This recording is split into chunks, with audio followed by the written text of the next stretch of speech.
after 12, and both of our presenters have to leave for class at 1. However, we have a couple of other folks here that I'll introduce in a minute who are able to stay after 1 o'clock if some of you are here and you still have additional questions. So, oh, also, I should introduce myself. Good afternoon, my name is Sarah Ripp. I'm the Outreach Coordinator and Undergrad Advisor for the Latin American, Caribbean, and Iberian Studies program. So welcome to our lunchtime lecture. In the back we have coffee and water for hot tea as well as some snacks, so you're welcome to enjoy that. We also have some handouts about some other talks that we have coming up with our lecture series throughout the rest of the semester, as well, as well as a talk tonight at 7 o'clock that's also going to be on Cuba, but sort of a different topic, but our Associate Director, Alberto Vargas, will be giving that talk this evening, and there's a handout about that. So I guess without further ado, I will introduce our presenters today, and as I mentioned, I'm also the undergrad advisor for LACIS, so I'm very excited to have 2 of our students presenting here today. So both Monica and Erin both participated in a trip to Cuba last month with the business school, and there was actually a 3rd student, Edith, who was unable to join us today, who had to work, that was going to present as well. But we were really excited when we heard that this trip was going to be happening, and even though it was to the business school, we really wanted to be involved as much as we could in terms of trying to help recruit students, and we provided a small bit of funding for them to help offset some of the costs so that they could attend. So Edith, who is not here today, is actually born in the U.S., but her parents are from Mexico, and she has lived in Mexico throughout her life at some points. She studied abroad in Peru and Brazil, and has also traveled to the Dominican Republic, Chile, and Ecuador. She's interested in education and tutors Latino youth in the Madison area. Monica is back here. She studies Spanish, Portuguese, and Latin American, Caribbean, and Iberian studies. And she intends to participate this summer in a trip to Yucatan to study Yucatec Maya through the FLOSS grant program. So we're hoping to kind of get all the pieces together for that. She studied abroad for an entire year in Brazil previously. So as I mentioned, she speaks Portuguese. She's very busy. She also was a resident assistant in the dormitories. And I was kind of interested to read that she worked together on a seminar project with the students on a trip, or excuse me, not a trip, but on a project on Cuba. And she was hoping to see the Buena Vista Social Club. So maybe she's going to talk about that during the presentation and see if it actually happened or not. So that was something I'm waiting to hear about. And Erin is here. She is a triple major in economics, international studies, and Latin American, Caribbean, and Iberian studies. She also minors in math, which that's a rough one. But she'll be Monica will be graduating this year, and Erin will be graduating next year. She's hoping at some point to participate as a Peace Corps volunteer. She currently works with Amigos, which is a study abroad, I guess, exchange with high school and college students, and also is interning with the Columbia Support Network here in Madison. She has recently been offered an internship in Chile, and also then this fall will be participating in the Washington, D.C. semester. So she'll be very busy as well and traveling lots of places. Okay, our final 2 individuals are Professor Randall Dunham and Susan Huber-Miller, both from the business school. They are not our main presenters, but they obviously they led the trip to Cuba, so they're here to provide some comments and answer questions or clarification. And I know Professor Dunham brought some handouts that people might want to look at. So Professor Dunham is the chair of the Management and Human Resources Department at UW-Madison School of Business. He's taught some seminars and study trips in many countries, China, Singapore, Malaysia, Thailand, and Vietnam, and now most recently Cuba.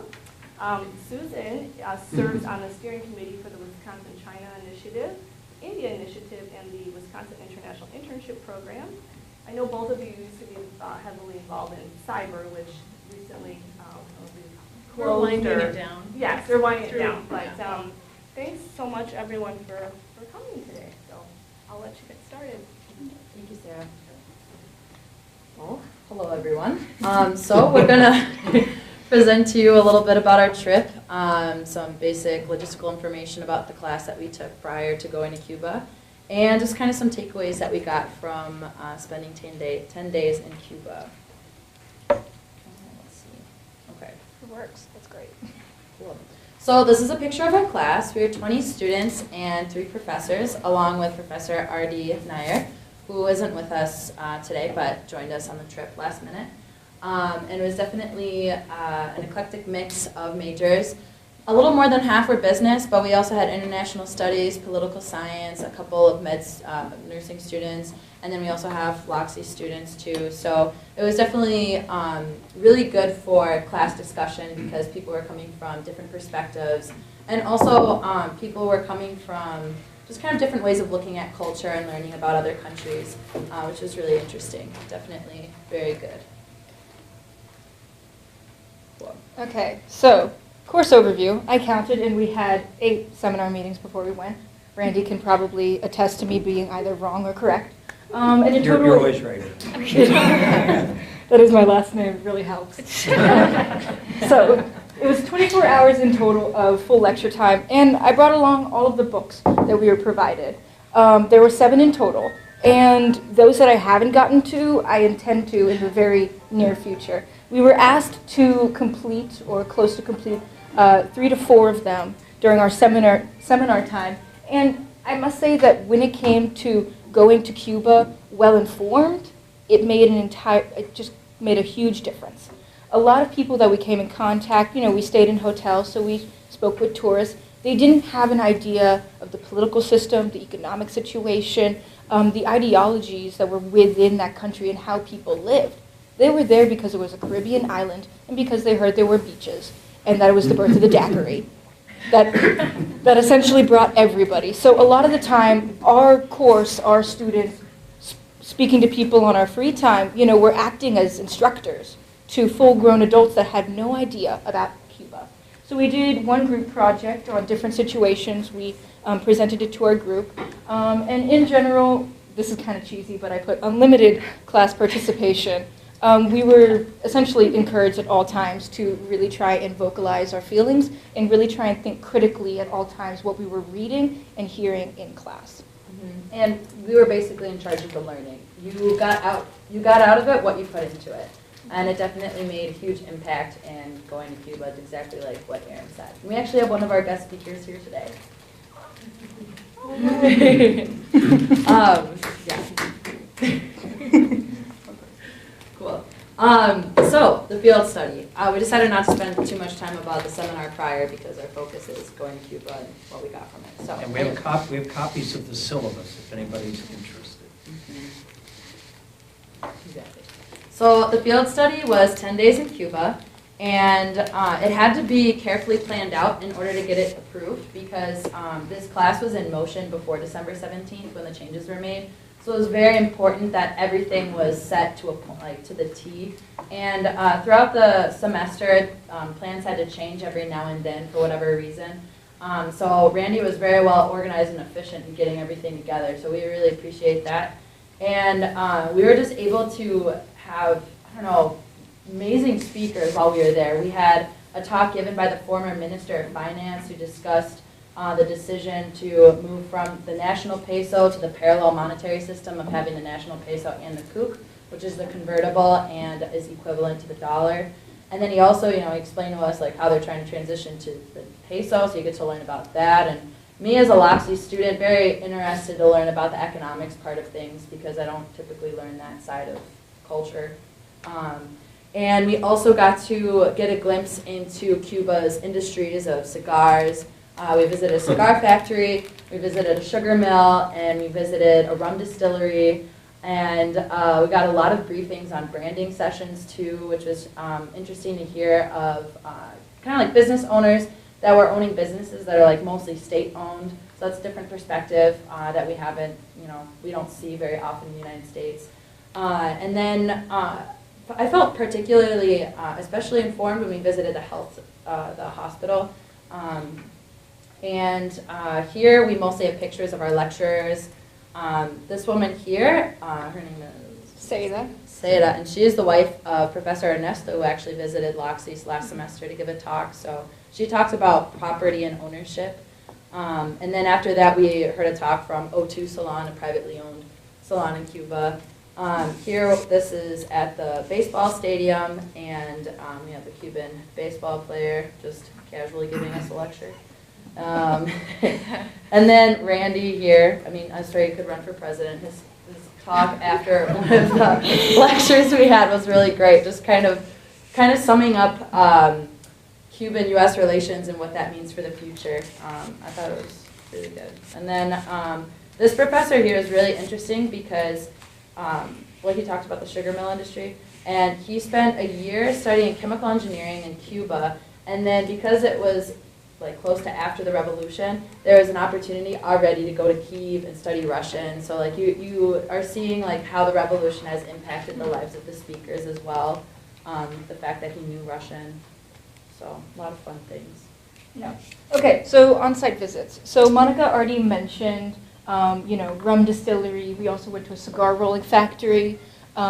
Went there. We got a tour, and they kind of talked, financially, what do they earn, and how generally cigar rollers, just because they can walk away with 4 cigars at the end of the day, how actually, what you can earn probably selling that on the black market and doing other things, they earn a lot more money than people in normal businesses. And so it's very good, but generally it's younger individuals because hunched over all day, they end up with a lot of spinal issues once they're in their 40s. We had 14 site visits in total. The Revolutionary Museum, which is going to be the right over there, used to be the presidential palace, so that's where Batista used to live. And I thought that it was actually extremely appropriate that Cuba turned it into a revolutionary museum, so they're essentially paying homage to the person that they overthrew and the people that overthrew him. Yeah, and it was also really interesting too because you basically saw the birthplace of the revolution. I mean, it's just everywhere. That 1 year is in the entirety of the museum. And not only is it in the museum, but it's everywhere around you in Cuba. So really good opportunity to see basically where that came from, the history of everything. Yeah. Yeah, so this is when we went to a sugar factory. So they have warehouses full of sugar. You can see the people, you can see the sugar mountains. Now, at the end of this was actually a sugar mountain that it was brown sugar that reached all the way to the ceiling of the warehouse. There is a group picture in front of it. It's not within this presentation. But they talked about the differences between the white sugar and the brown sugar. 60% of the sugar is refined and turned into white sugar, and that is for domestic use. 60% is going to be exported. So they still have plenty of, exports going on, and a lot of the FDI, the foreign direct investment, they have relationships with outside countries to be able to keep going. So when we had, can you go back so we can go to the, This is fun. yeah, it is. Okay, what do you Those. This is Erin and I. Oh, wait, that's, You didn't see that. Oh my God, that's funny. I didn't know you picked that picture. So I was going to point it out because, as you enter the warehouse in the rum distillery where they have barrels of rum. So, first, being an American coming in, I know Pirates of the Caribbean, first thing I had in my mind is, where's all the rum gone? Yeah. And it's apparently all in Cuba. But, walking in, the very first thing I saw were these barrels which had, things like Viva Cuba. There's here it's kind of fuzzy, but there's talking about Fidel and thanking him for the revolution, what he's done for the country. So still as they're bringing tourists in, they have these barrels, which are posting things. Yeah. So something the Havana Club is a joint venture with Perron. It's a French spirits company. So that's going to be, we're going to be talking about that a lot more. We had multiple presentations, maybe 3 in total, which brought up FDI, this foreign direct investment, where other countries are, with their own companies, their own money, liquid capital, is going to be investing, and in some ways, leading to the success of these Cuban firms. But they have these barrels, you have us, unfortunately. And actually from these very barrels, the maestros, it's a job you can have in Cuba where you basically try rum and you come up with recipes and you figure out whether or not it's to its perfection. And from those barrels is where the maestros try to from. Here we have a picture of Erin and I again. I thought it was appropriate since we're presenting at Hemingway's house. We also visited Hemingway's house in Cuba, and there are so many tourists. They're a very popular place, and that is the very boat that Hemingway used to travel from the Key West to Cuba. So, fun fact. Yeah. And then this is our hospital visit. We did a tour, and like I said, I really felt the most informed about the healthcare system. Just very interesting to go in and learn about the different levels of healthcare, where you first started a polyclinic, and then if there's still not enough resources, you would go to a hospital, and if that still doesn't, you need more resources or you need more intricate surgery, then you would go to an institution. I mean, that's in its simplest form, but interesting. Oh, okay. Yeah, it follows the system. Okay. And then at one point we were doing a tour of Old Havana, and we were told we had like 10 minutes. So then Erin and I went into a school, and it was because the tour guide said, oh, you can, use these 10 minutes, maybe get a tour of the school that's right next to. And I thought, okay, that's kind of weird, but let's just like walk into a school and get a tour. But the first thing that happened when Erin and I walked in is like a teacher approached us and said, oh, do you want a tour? And I thought, oh, okay, go sure. Like, have a tour, that's fine. And so we got to talk to a teacher actually about being a teacher in Cuba and what that kind of looks like. And the first thing you notice when you walk in is that there's like a poster of nationalist symbols, and then to the right of the nationalist symbols there's a monthly calendar of all key events that happened in the revolution, so you can continually relive the revolution every year of your life. And then next to that there were letters for the first graders to practice pronunciation. And some of the phrases that were written for the students to like see writing and like learn how to spell and such were phrases that the government already selects for the teachers to use. And one of the phrases was "Somos un país dichoso," so like we are a fortunate country. And like another one was Che Guevara fought for us, or as our fighter. So very interesting, and I guess it was alarming just because like the ideology of the government, but then at the same time it kind of made me think of the United States and how we have to say Pledge of Allegiance every day and things like that. I mean, it's a little different based on the ideology, but you definitely, there's a lot of nationalism within the country. I mean, even here's a picture of Fidel, and then Camino Cienfuegos. Oh, that's Che Guevara, I'm sorry. And then that's Fidel. That's probably Raul, no? But yeah, right next to the toothbrushes, so. Toothbrushes, and then the combs. And then Fidel. Yeah. So personal hygiene, then revolution. But we sorry, Jess. So we were almost late, essentially. The bus almost left us because we completely lost track of time speaking to this professor. This teacher, this first grade teacher, and she talked about the classes. There was maybe close to 200 first graders, and about the education. In first grade, that's when everybody learns to read, essentially. And what happens is they actually get a patch. She showed us these paper patches that they put on their uniform sleeve that says, I can read. And something really kind of powerful that she said to us was, she was like, a lot of you guys come from other countries and you bring pencils. You bring pencils for the kids, but there's not enough pencils for everybody. Not everybody gets a pencil. But this is something that everybody can have. They can all have the ability to read, and they can all be proud that they can say, I can read. So. Cool. Next up, being an American tourist. So Randy might remember, I wore a straw fedora pretty much the entire trip. Tourist. This is the man who sold it to me. So our tour guide, Yanni, absolutely a wonderful woman. She's 29 years old, and she was so giving, and so she was so free in the information she gave us about her country. And she was proud to share. She wanted us to know, and I think she really appreciated that we were, we weren't just regular tourists. She was saying, usually I'm just telling some people about Old Havana, but they don't actually care about the history. But we actually cared. So she shared a lot with us. But one of the things she did say was, if you wanted a good deal on something, tell them you're Canadian, not that you're from the United States. And the thing that actually happened was that instead of only, if you're shopping, instead of only using it then,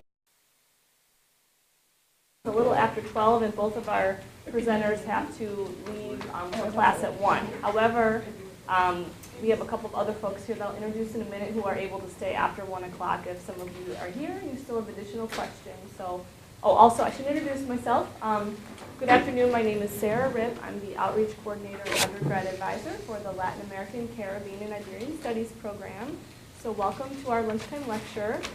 In the back we have coffee and water for hot tea as well as some snacks, so you're welcome to enjoy that. We also have some handouts about some other talks that we have coming up with our lecture series throughout the rest of the semester, as well, as well as a talk. We provided a small bit of funding for them to help offset some of the costs so that they could attend. So, Edith, who is not here today, is actually born in the U.S., but her parents are from Mexico, and she has lived in Mexico throughout her life at some points. She studied abroad in Peru and Brazil, and has also traveled to the Dominican Republic, Chile, and Ecuador. She's interested in education and tutors Latino youth in the Madison area. Monica is back here. She studies Spanish, Portuguese, and Latin American, Caribbean, and Iberian studies. And she intends to participate this summer in a trip to Yucatan to study Yucatec Maya through the FLOS grant program. So we're hoping to kind of get all the pieces together for that this year. And Erin will be graduating next year. She's hoping at some point to participate as a Peace Corps volunteer. She currently works with Amigos, which is a study abroad, I guess, exchange with high school, college students, and also is interning with the Columbia Support Network here in Madison. She has recently been offered an internship in Chile, and also then this fall will be participating in the Washington, D.C. semester. So she'll be very busy as well and traveling lots of places. Okay, our final two individuals are Professor Randall Dunham and Susan Huber-Miller, both from the business school. They are not our main presenters, but they obviously they led the trip to Cuba, so they're here to provide some facts. She studied abroad for an entire year in Brazil previously, so as I mentioned, she speaks Portuguese. She's very busy. She also was a resident assistant in the dormitories, and I was kind of interested to read that she worked together on a seminar project with the students on a trip, or excuse me, not a trip, but on a project on Cuba. And she was hoping to see the Buena Vista Social Club. So maybe she's going to talk about that during the presentation and see if it actually happened or not. So that was something I'm waiting to hear about. And Erin is here. She is a triple major in economics, international studies, and Latin American, Caribbean, and Iberian studies. She also minors in math, which that's a rough one. But she'll be Monica will be graduating tonight at 7 o'clock. That's also going to be on Cuba, but sort of a different topic. But our Associate Director, Alberto Vargas, will be giving that talk this evening, and there's a handout about that. So I guess without further ado, I will introduce our presenters today. And as I mentioned, I'm also the undergrad advisor for LACIS. So I'm very excited to have two of our students presenting here today. So both Monica and Erin both participated in a trip to Cuba last month with the business school, and there was actually a third student, Edith, who was unable to join us today, who had to work, that was going to present as well. But we were really excited when we heard that this trip was going to be happening, and even though it was to the business school, we really wanted to be involved as much as we could in terms of trying to help recruit students and